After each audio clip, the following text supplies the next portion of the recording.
Indonesia ternyata punya sejarah yang kaya banget, tahu nggak sih? Sebelum jadi negara kesatuan, Indonesia dulunya kita sebut Nusantara. Dari Aceh hingga Papua, Indonesia dikuasai oleh berbagai kerajaan besar dan kerajaan kecil. Yuk, kita jalan-jalan virtual, menyusuri jejak kerajaan-kerajaan ini dari ujung barat sampai ujung timur Indonesia. Halo, kembali lagi Rumah Uli 84 dengan cerita-cerita sejarah. Selamat menonton. Perjalanan pertama kita mulai dari Pulau Sumatera. Yuk kita lihat di Aceh.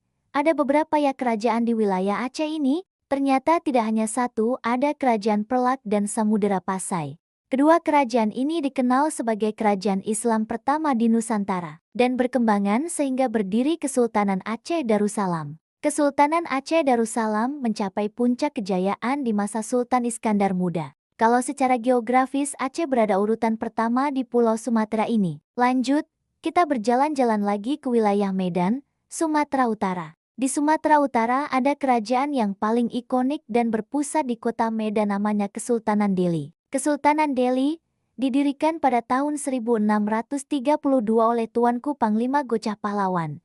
Kerajaan ini merupakan kerajaan Melayu Islam yang wilayahnya mencakup Medan dan sekitarnya Tanah Deli, sebutannya. Nah, di wilayah Riau ada beberapa kerajaan yang menguasai wilayah Riau tersebut, yaitu Kerajaan Siak Sri Indrapura 1723 sampai 1946, Kerajaan Riau Lingga hingga 1913, Kerajaan Indragiri 1658 sampai 1838 yang berpengaruh besar bagi perkembangan di wilayah Riau dan Kerajaan Pelalawan 1530 sampai 1879.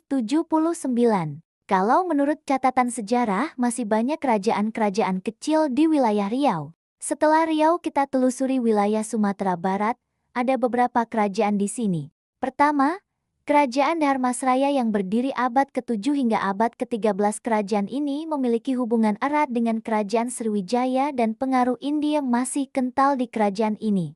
Kedua, Kerajaan Pagaruyung di mana di dalam kerajaan ini mengatur ada dengan sistem matrilineal atau garis ibu. Kerajaan Pagaruyung berdiri pada abad ke-14 hingga abad 19. Dua kerajaan ini adalah kerajaan besar yang menyala pada masanya, dengan adat Minangkabau yang menyelimuti kerajaan-kerajaan itu.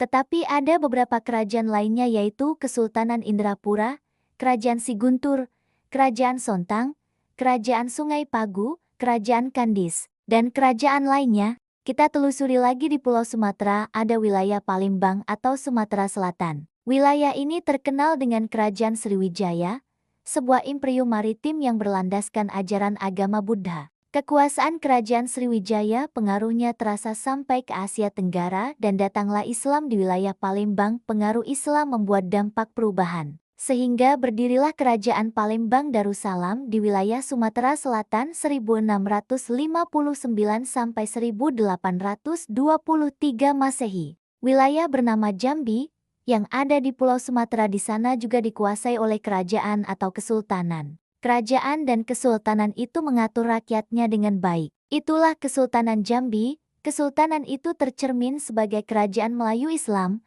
Kesultanan ini didirikan pada tahun 1460 Masehi oleh seseorang bernama Datuk Paduko Berhalo dan Putri Selaras Pinang Masak.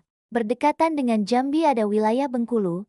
Secara historis terdiri dari kerajaan-kerajaan berbasis etnis abad XIXVI seperti Sungai Serut, Selebar, Pet Petulai, Sungai Lemau, dan lainnya. Kerajaan-kerajaan ini berpusat di pesisir dan pedalaman, memiliki hubungan dagang lada, serta pernah menjadi vasal Kesultanan Banten atau dipengaruhi Pagaruyung. Dan wilayah Lampung yang secara letaknya tidaklah jauh dari Pulau Jawa memiliki beberapa kerajaan yaitu Kerajaan Skalabrak berdiri abad ketiga 13 di Lampung Barat, yang dianggap sebagai cikal bakal suku dan budaya Lampung. Dan Kerajaan Tulang Bawang yang merupakan kerajaan tertua. Paksi Pak Skalabrak kini dikenal sebagai kerajaan adat.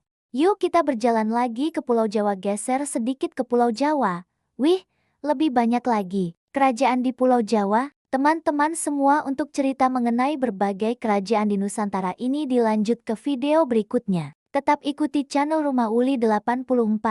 Stay watching untuk terus menambah pengetahuan. Jangan lupa subscribe dan like.